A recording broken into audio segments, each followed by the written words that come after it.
Hi, Adobe Education community, and welcome to the weekly Adobe Creative Educator Show. My name is Clara Galán, and my colleague and partner in crime, Tanya Abrith, is out this week, but will be with us next week.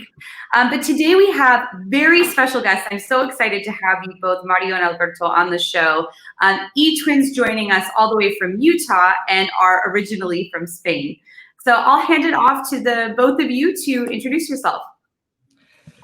Well, hello everyone, I'm Alberto. And I am Mario. And we are the E-twins together. And as Clara said, we are originally from Spain and we moved to Utah like 5 years ago. Like we wanted a new adventure. We've been talking about adventures a lot today. So we wanted a new adventure and we moved to Utah, and here we are 5 years later, right? Yeah, so we are Spanish teachers and I teach 6th grade, Alberto teaches 5th grade. So I get his former students, which is a huge difference for them. They really appreciate it. Like they really appreciate it. The year after me, like they come crying to my class every day. So yeah, and we are super excited to be here in this great show. We're so excited to have you too, and especially also as members of the Adobe Creative Educator crew, so part of that founding team. I know we talked a little bit about before we started the show about social and emotional learning, and especially with everything going on with back to school and educators balancing between distance learning, in-person, blended learning. How has it changed for you in light of COVID, and what have you learned along the way?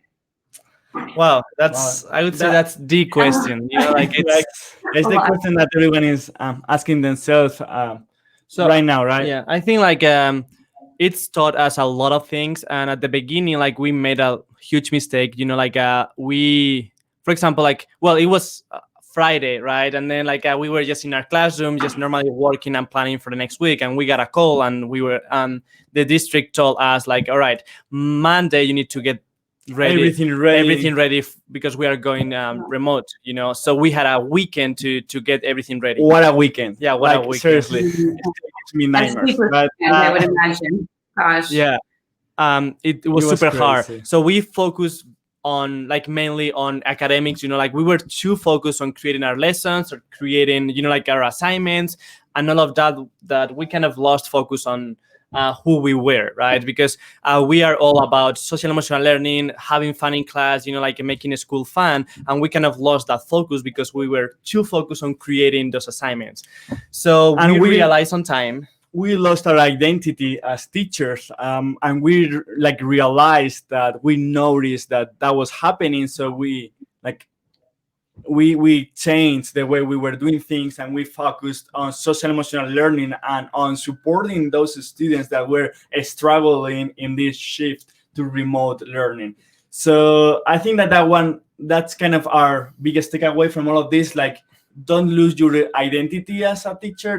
Just focus on who you are and how you can make things better for your students in hybrid or remote or in person. Just keep doing what you are doing, and don't be so focused or pressure to kind of complete that content. Yeah, or don't be too focused on academics, and they are important, we know that, but there are a lot of things that are not academics. There are way more than just a grade, or more important than academics, right? Yeah, for us it is more important, but and another thing I would say is we realize as well that our remote class or how we teach remotely doesn't have to be identical or of how we teach face to face. There are different things. You're not gonna be able to do the same things. It's just kind of common sense for us now, but it wasn't before, so just try to adapt as much as you can. But if you can't do something, it is all right. Don't just don't feel that pressure. Don't put that pressure on you because you can't do the same things. Definitely. And even thinking about identity, it's also the identity of students too. And I can only imagine within that virtual environment, when you're in the classroom, you can focus on building empathy and social emotional learning and having students physically there with one another. So for teachers who really want to be able to cultivate this, what's the first step that they can take within virtual classrooms to really cultivate social and emotional learning? So I think the very, very first step is like the teacher needs to be the role model. So we cannot ask students to do something that we don't do. So the first step is open your heart and tell them, okay, guys, I'm struggling too. I know what, like, I can relate to you because I'm also struggling in this situation. So it's like the very first step is like open their heart, like tell the students their feelings, or like even like in like face to face, like I had like really bad weekend, guys. Like it was horrible. I didn't sleep. Like it's gonna be a long week for me, but we will overcome this together. Yeah, and same. Like I'm frustrated. What do I do to kind of like to overcome that frustration? Right. To share strategies with your student is very important as well. Like because the level of frustration right now is super high. It is high in teachers, students, and families.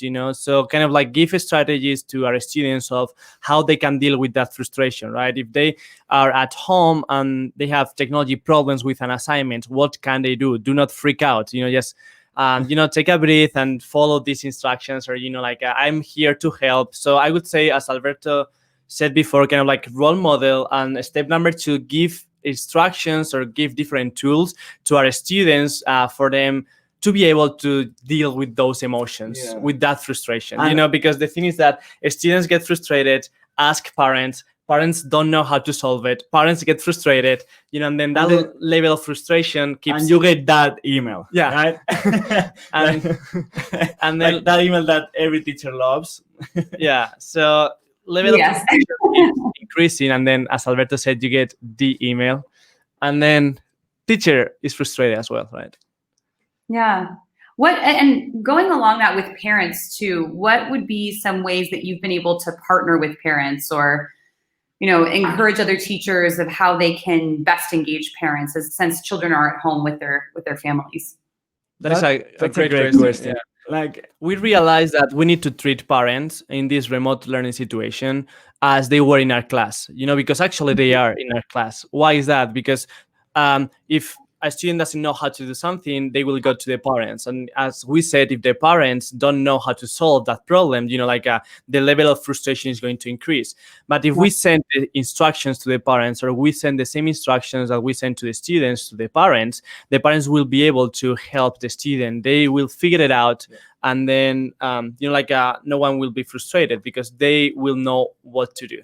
I think like weekly or daily communication is essential in this whole situation. Have that like effective communication with parents, where you tell them the instructions, what's going on in the class, what are the expectations at home. So even like we, during the remote learning, like the whole situation, we met with parents and students once a week, like this like small, like I would say like teacher parent conference every week with them. And we like met with the student and with the parent and the teacher for like 15 minutes to just check on them. Yeah, 10 minutes, 15 minutes. How are you doing? Like, how can I help you? Like, what do you think we can improve as teachers? Like, how do you think that you as parent can support better the student and the teacher? Like, has that like weekly or daily communication with them? It's really important for the kid and for the teacher, and also for the parents. Yeah, I completely agree. Have office hours, because we have, for example, office hours for students right now,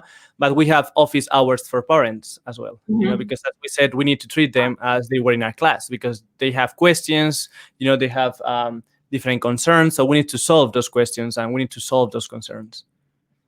Completely. And which tools are you using to have those office hours with parents? Is it through Zoom? Are you using any other kind of ed tech tools for communication? Yeah, we use Microsoft Teams. Yeah, we use Microsoft Teams. It is like we have licenses for every student, so that the parents can log in using the student credentials, and they can like connect with us during those like office hours. No, that's great. And I'm sure just the more and more communication, the better, obviously, with parents too, since I'm sure that parents are feeling frustrated. There's so many things that they're juggling. And in the case of educators that are also parents, it's a lot going on right now. But speaking of, resources to share with students and parents, what are some resources we can kind of shift over into the second portion of our show? So going from define to create. So going again through that creative process of define, create, and reflect. we'll move over to the create portion and have you share your screen to share some resources for approaching social emotional learning for distance learning. Yeah, so if like teachers are looking for a framework, we always like use the CASEL framework, CACEL, CASEL, SEL, of course, framework. And it is really useful for if you want to design any activities, you can follow that framework. And it has like different parts like self-awareness, social awareness, like self-management. So all of those things that are really great, because we always say that a lot of teachers now, like social emotional learning is so new for everyone that we were not trained in college for this, right? We didn't take any classes. So we a lot of times struggle like designing these activities or designing these projects around social emotional learning, that like having a framework to guide us or to like kind of say, okay, I'm doing this and after that I'm doing this. So having that is like huge for every teacher to design those activities in a meaningful way. Exactly. Like when you are planning an activity, sometimes, as Alberto said, we don't know how to do it, So if we follow that CASEL framework, it's going to help us a lot, So that's what we use. And then, that one. Here we go. Yep. I have like social awareness, self-awareness in that way. Like maybe you want to be focused on self-awareness 1 week, and then the following week you are focused on social awareness, self-management, like social management, like self-management. Sorry, like and there are like many resources in like CASEL webpage for you to kind of like start this social emotional learning like journey if you don't know how to start it or kick it off. So this is like the place.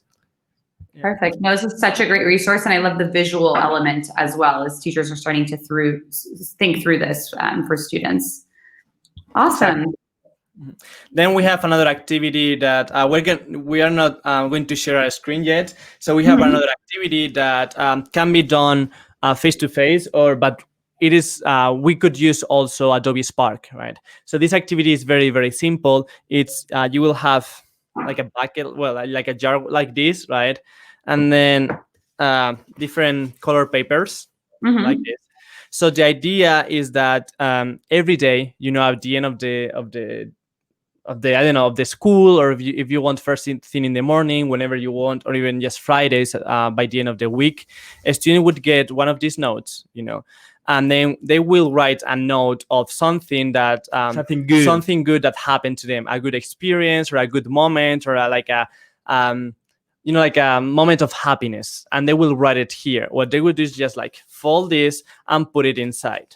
So what's the goal of this? The goal is that when you're having those days, like those bad days when everything goes wrong, like, I don't know, like you just want to go back to bed, right? Because nothing is working or like it's just, you're kind of sad, you can open that. And sometimes like during those days, like we forget that there are many things that we need to be thankful for. So this is why like we can go home or like open our like bucket, the journal, and like read all the good moments that we had that month or that year. So this is perfect for those days. We do it with our students and they love it. It's a great way to also have those memories that we like often forget, like what happened, like something good that happened to me last week. I cannot recall, right? Yeah. Like I've been so busy since then.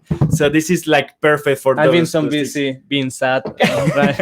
I'm frustrated that I forgot the good moments. Yeah.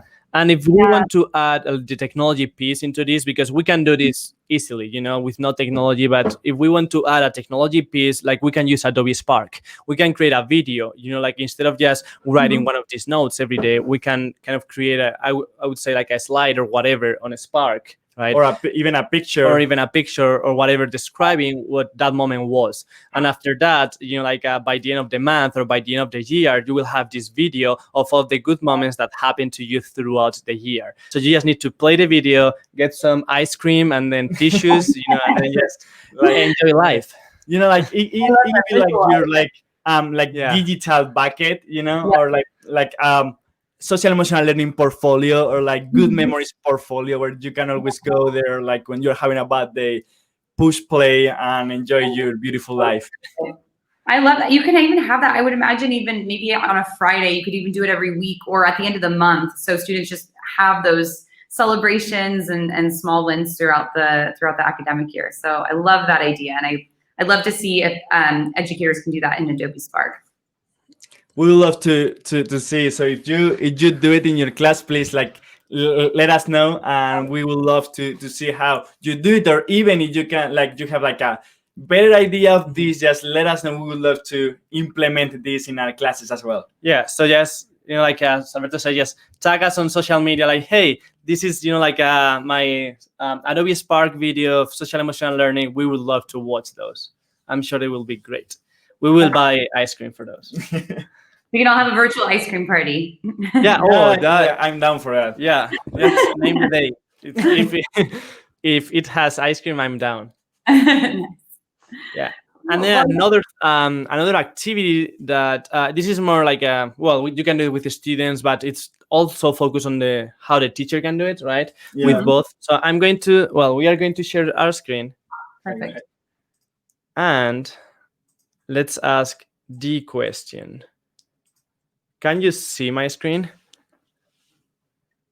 Looking good. Yeah. All right. All right. So this is sometimes we like to talk with our students about challenging times and how they face those situations. Like what kind of strategies they do or they develop or carry out during these challenging times. So it is really, really good for students to share what they do. In that way, other students can have ideas of how to deal with frustration, how to deal with anxiety, just based on other people's experiences, right? Mm-hmm. So this is an example of how we can do that. So if we ask our students to create Adobe Spark video, just telling a challenging time and how they overcame that situation and what the strategy they used. So in that way, we present all the videos to the classroom and they can get ideas from other students. So you want to go ahead and we play this example? Or even, as we said, teachers, we need to be the role model. Teacher can create this video as well, to say, hey, I am struggling, I've been in this hard situation. This is what I did. This is how I feel after, overcoming the situation. So I'm going to press the play.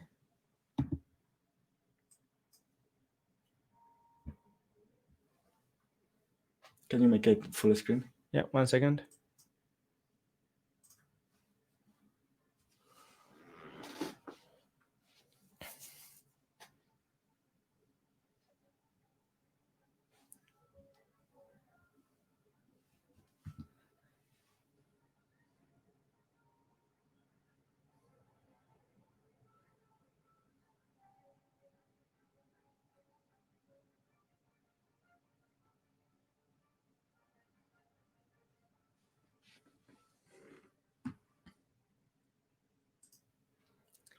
All right.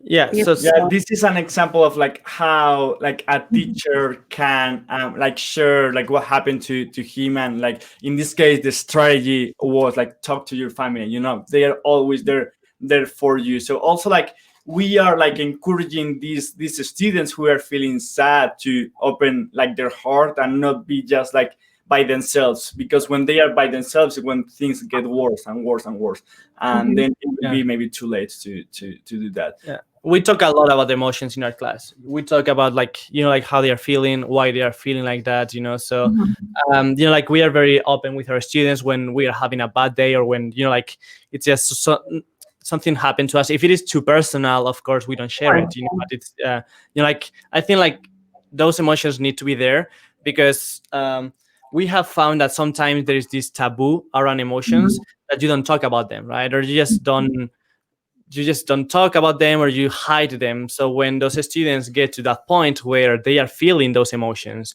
they don't know how to do with them, because they've been hiding them, or they've been taught to not talk about them, and that is wrong. That's why completely wrong. Yeah, that's why there are a lot of problems around mental issues and all of that, because sometimes we don't provide our students those strategies to kind of to deal with them, or also we fight think them. we think about it, like if my arm is hurting, I go to a physician, right? But like, why, if my mind is hurting, I don't go like to a specialist who can like help me with that? You know, there is a taboo around it. Like no one wants to go because it is socially like It's not very. it's not wrong, but you know, Right. you know what I mean, right?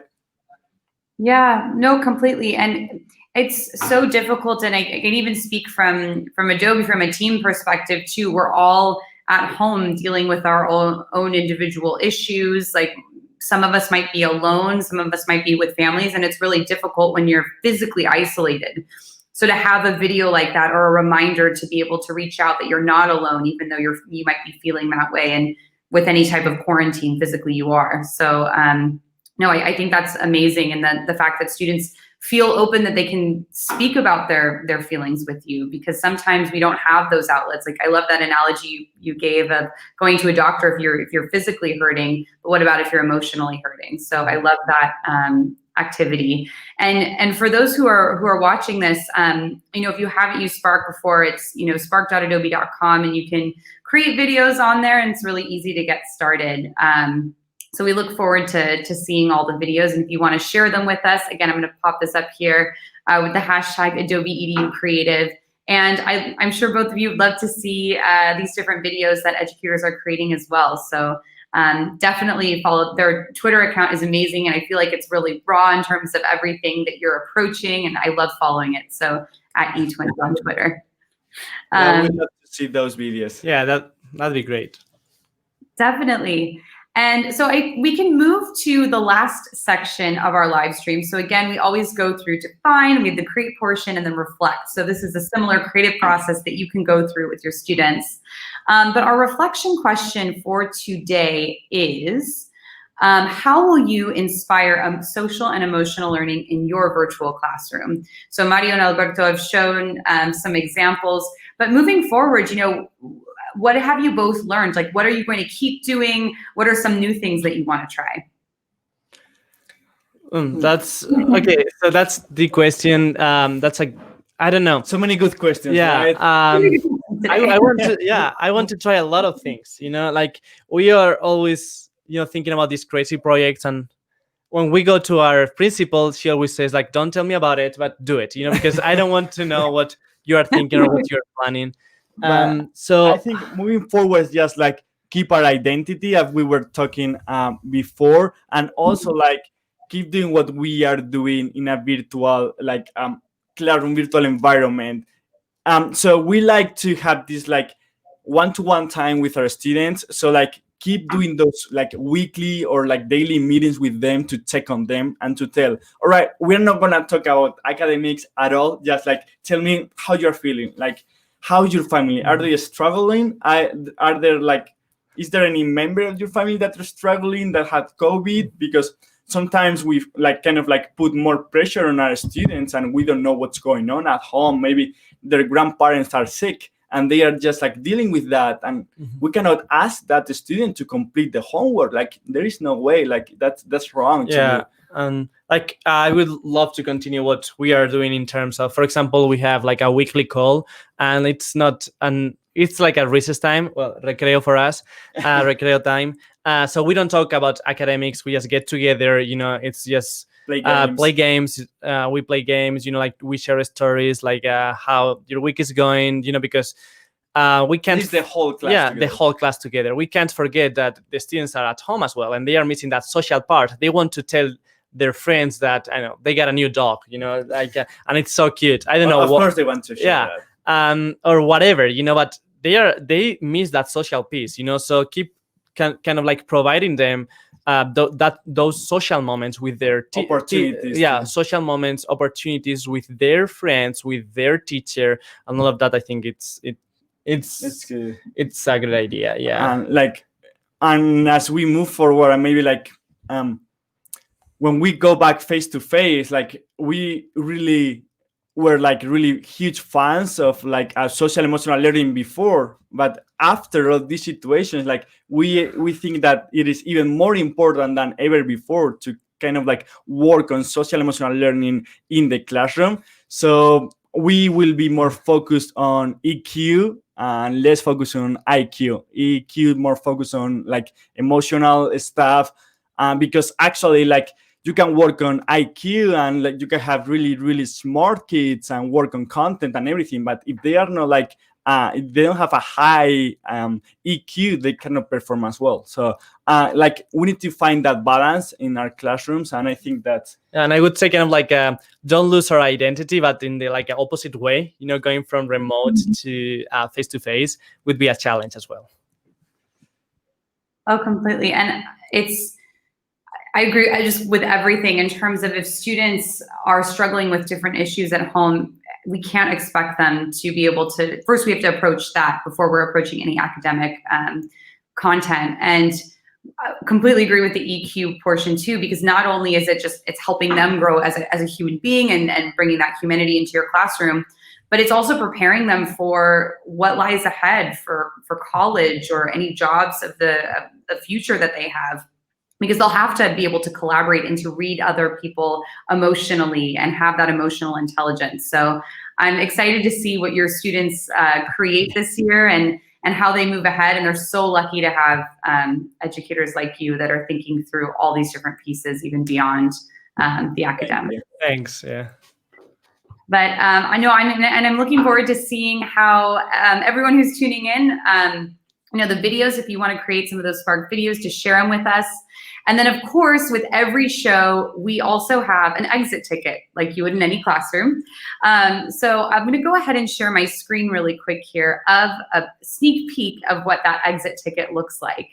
But we have an Adobe Spark post. It's a remixable template. So if you click through to tinyurl.com/AdobeLibs, we'll have a fill in the blank of what you learned today. So how are you going to apply social emotional learning and cultivate it in your distance learning classroom or your in-person or blended learning classroom? So you can share that out with us with hashtag Adobe Edu Creative, and we'll look forward to seeing those Spark remixable templates. And this is also something you can do with your students too. So if you're looking for a quick exit ticket or you know, a way to be able to quickly gauge learning and have them share it with you, remixable templates are a really great way to go. But great. Well, before we end the show, I'll stop sharing my screen here. I just want to thank you so much, Mario and Alberto. I know you have a million things going on. I'm sure there's a lot of sleepless weekends of planning and just around the clock working with students. So we appreciate you taking the time to be with us today.